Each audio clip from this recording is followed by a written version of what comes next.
فادخلی فی عبادی وادخلی جنتی فادخلی فی عبادی وادخلی جنتی۔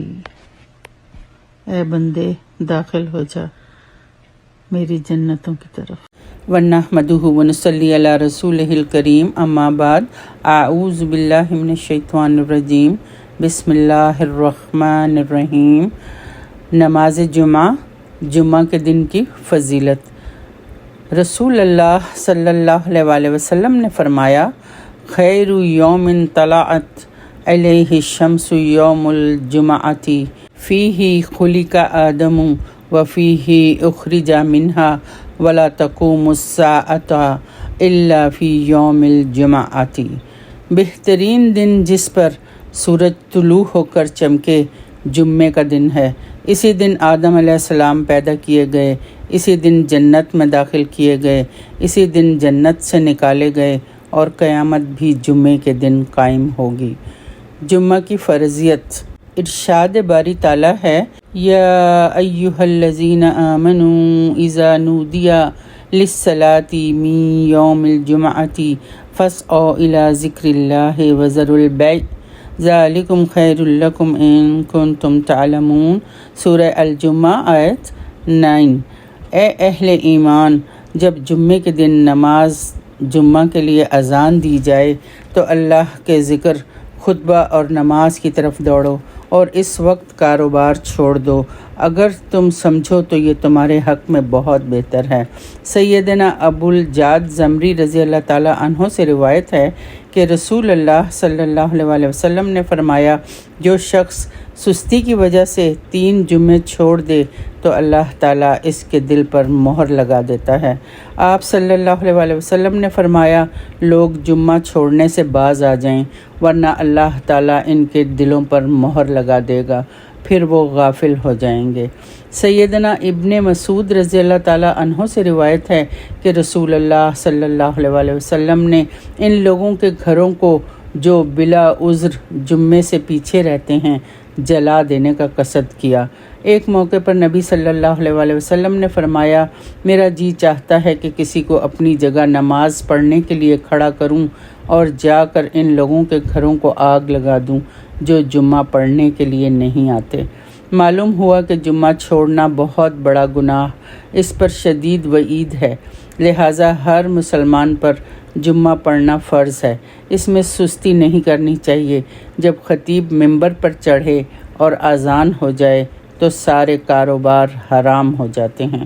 فاسعوا الی ذکر اللہ، تو دوڑو اللہ کے ذکر کی طرف۔ ذکر یہاں نماز کو کہا گیا ہے۔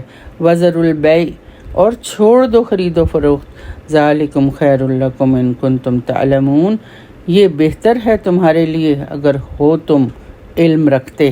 یہاں پر ایک خاص واقعے کا ذکر ہے جس کے پیش آنے کے بعد یہ صورت نازل ہوئی، جس کا ذکر سورہ جمعہ کی آیت 11 میں آتا ہے کہ وَإِذَا رَأَوْا تِجَارَةً أَوْ لَهْوًا انفضوا إِلَيْهَا وَتَرَكُوكَ قَائِمًا قُلْ مَا عِندَ اللَّهِ خَيْرٌ مِّنَ اللَّهْوِ وَمِنَ التِّجَارَةِ وَاللَّهُ خَيْرُ الرَّازِقِينَ۔ اور جب انہوں نے دیکھا تجارت کو اور کھیل تماشے کو، وہ دوڑ پڑے اس کی طرف، اور انہوں نے چھوڑ دیا آپ کو کھڑے ہوئے صلی اللہ علیہ وسلم۔ کہہ دیجئے کہ جو اللہ کے پاس ہے بہتر ہے کھیل تماشے سے اور تجارت سے، اور اللہ بہتر ہے سب رزق دینے والوں سے۔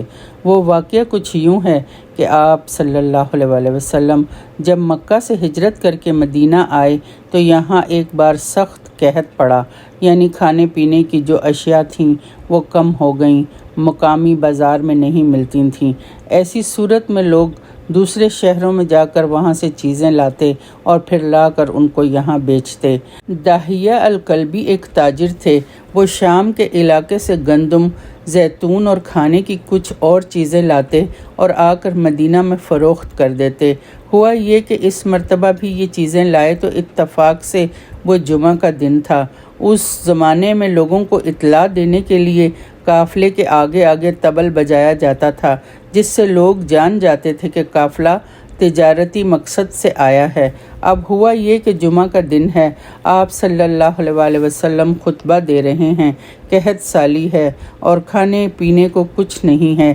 اتنے میں وہ آواز آتی ہے تو صحابہ کرام میں سے کچھ اٹھ کر فوراً دوڑ پڑتے ہیں بغیر اجازت لیے کہ جا کر کچھ جلدی سے خرید لیں، کہ اگر اب نہیں خریدا تو پھر نہ جانے اگلا قافلہ کب آئے، اس کا انتظار کرنا پڑے گا، تو پھر اتنے دن کیا کریں گے، کیا ہوگا۔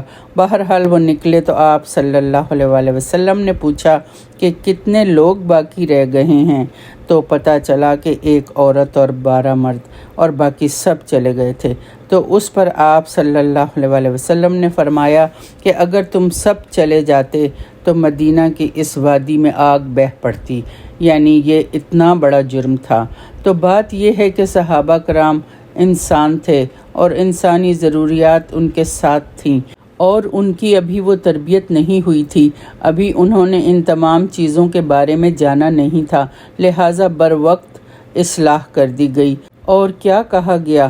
کل ما عند اللہ خیر من اللہو ومن التجارہ، کہہ دیجئے کہ جو اللہ کے پاس ہے، من اللہ اس کھیل تماشے سے، یعنی اس طبل سے جو سب کو بلانے کے لیے بجایا جا رہا تھا، اور من التجارہ اور تجارت سے، واللہ خیر الرازقین اور اللہ بہترین رزق دینے والا ہے۔ حضرت جابر رضی اللہ تعالیٰ عنہ کہتے ہیں کہ جو شخص کسی حقیقی عذر اور جائز ضرورت کے بغیر محض بے پرواہی کی بنا پر مسلسل 3 جمعے چھوڑ دے، اللہ اس کے دل پر مہر لگا دیتا ہے، اور ایک اور روایت میں آتا ہے کہ اللہ اس کے دل کو منافق کا دل بنا دیتا ہے۔ یہ مسند احمد کی مرفوع روایت ہے۔ ابن ماجہ میں آتا ہے، آپ صلی اللہ علیہ وسلم نے فرمایا، آج سے لے کر قیامت تک جمعہ تم لوگوں پر فرض ہے۔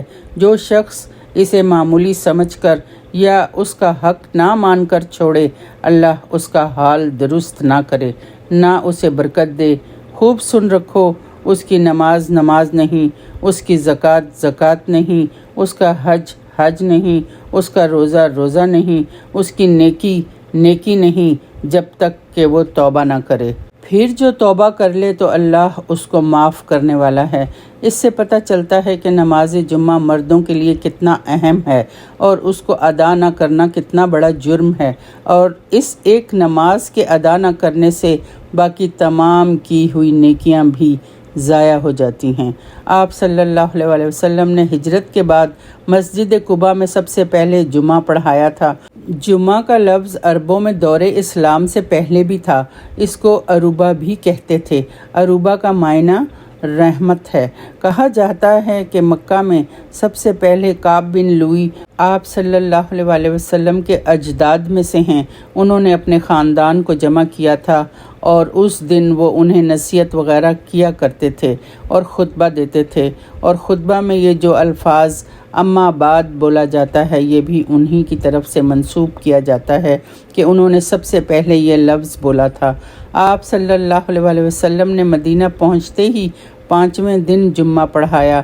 مکہ سے ہجرت کے بعد اگرچہ جمعہ کا حکم مکہ میں ہی آ چکا تھا، پر مکہ میں باقاعدہ نماز جمعہ نہیں قائم کی گئی تھی، لیکن ہجرت سے پہلے مدینہ سے قریب ہی تقریباً 1 میل دور ایک بستی تھی جس میں حضرت سعد بن زرارہ نے جمعہ پڑھایا۔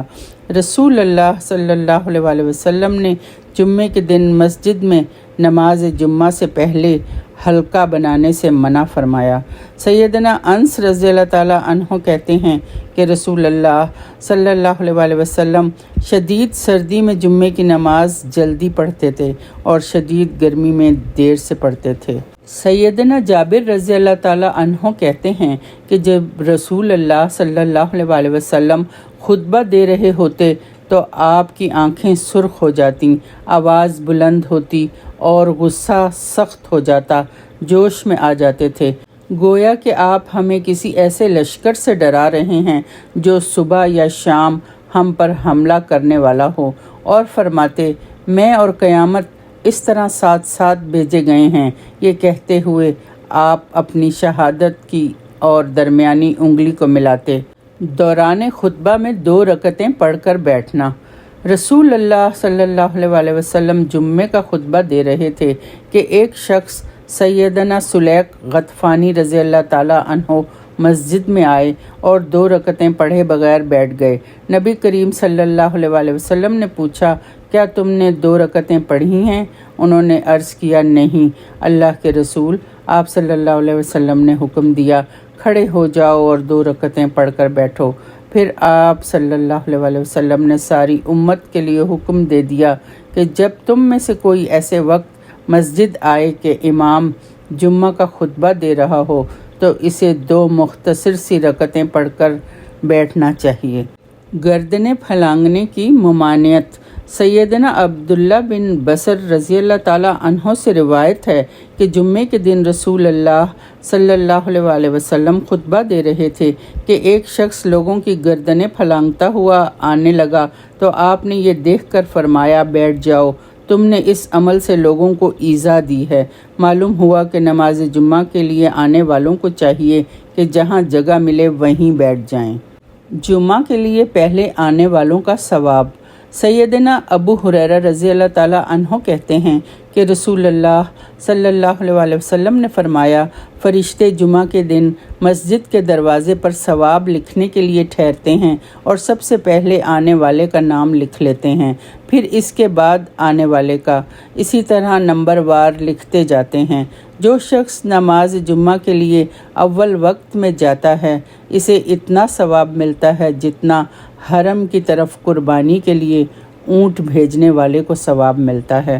پھر جو بعد میں آتا ہے اسے اتنا ثواب ملتا ہے جتنا کعبہ کی طرف قربانی کے لیے گائے بھیجنے والے کو ثواب ملتا ہے۔ اس کے بعد آنے والے کو دمبا بھیجنے والے کے برابر، اس کے بعد آنے والے کو مرغی اور اس کے بعد آنے والے کو انڈا صدقہ کرنے والے کی مانند اجر ملتا ہے۔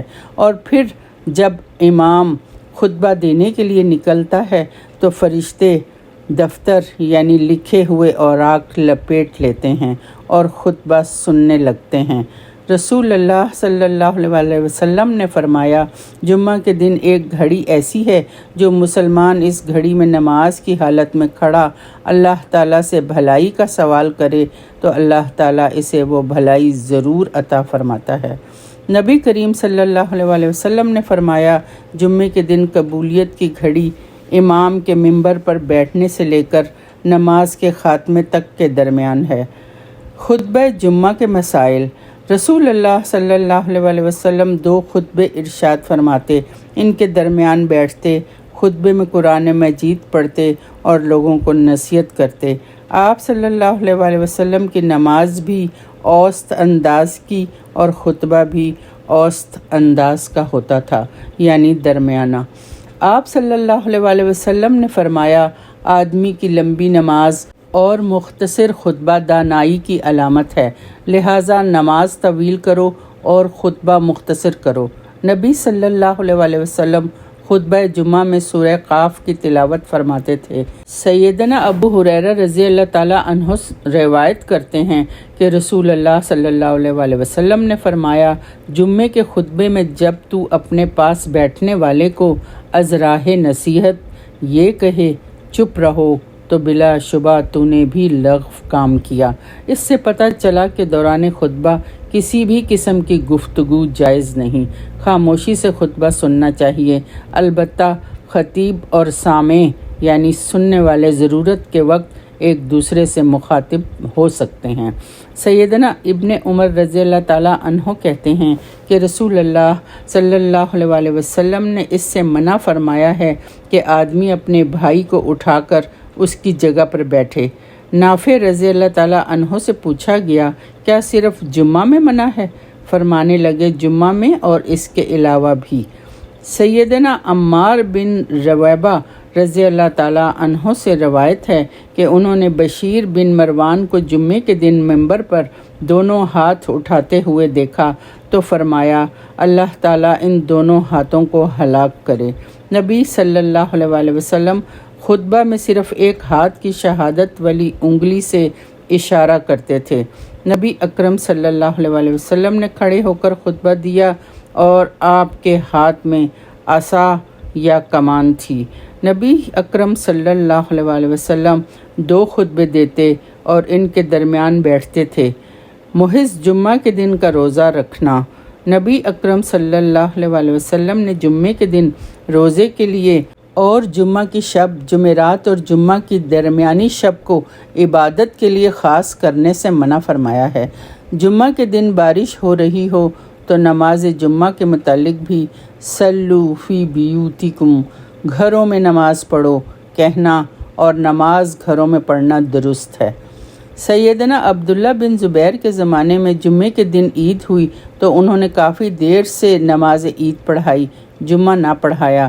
اس واقعے کی خبر سیدنا ابن عباس رضی اللہ تعالیٰ عنہ کو ملی تو انہوں نے فرمایا ان کا یہ عمل سنت کے مطابق ہے۔ گاؤں میں بھی جمعہ پڑھنا ضروری ہے، اگر نہیں پڑھیں گے تو گناہ گار ہوں گے۔ نبی اکرم صلی اللہ علیہ وسلم نے فرمایا جو شخص جمعے کے دن خوب اچھی طرح نہا کر جلدی سے پیدل مسجد جائے، سوار ہو کر نہ جائے، امام کے نزدیک بیٹھ کر دل جمعی کے ساتھ خطبہ سنے اور کوئی لغو بات نہ کرے تو اسے ہر قدم پر 1 برس کے روزے یعنی 1 سال کے روزوں کا اور اس کی راتوں کے قیام کا ثواب ہوگا۔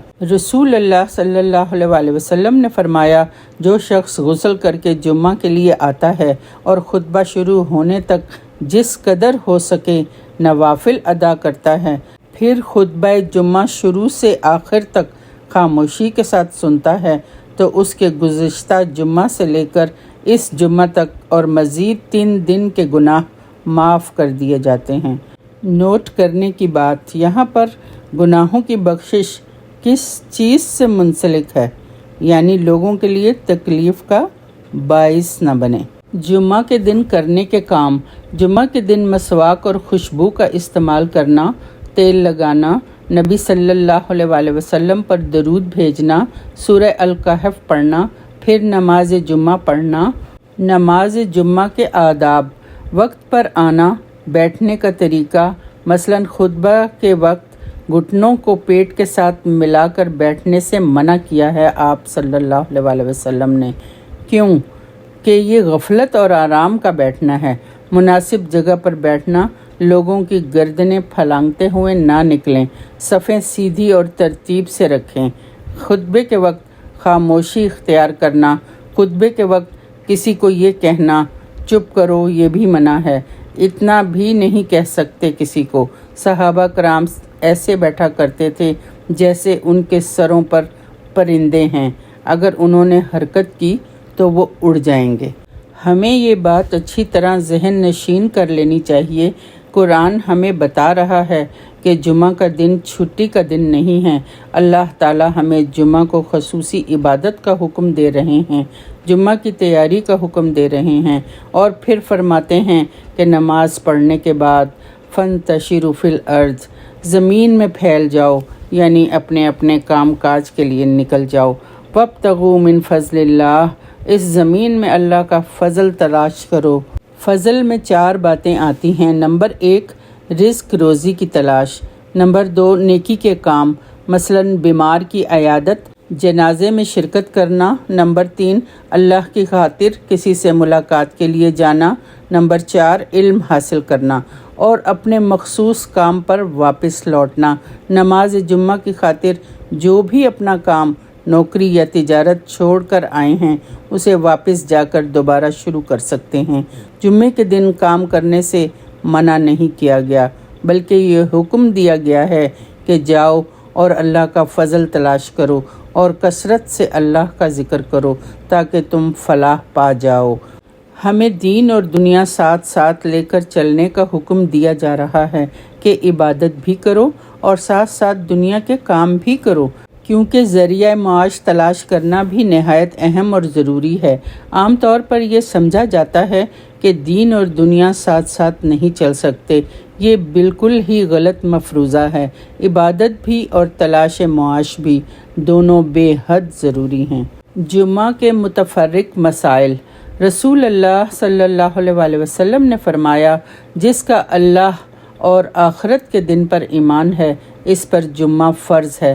غلام، عورت، نابالغ بچہ اور مریض جمعہ کی فرضیت سے مستثنا ہیں، اگر چاہیں تو پڑھ لیں ورنہ ظہر کی نماز ادا کریں۔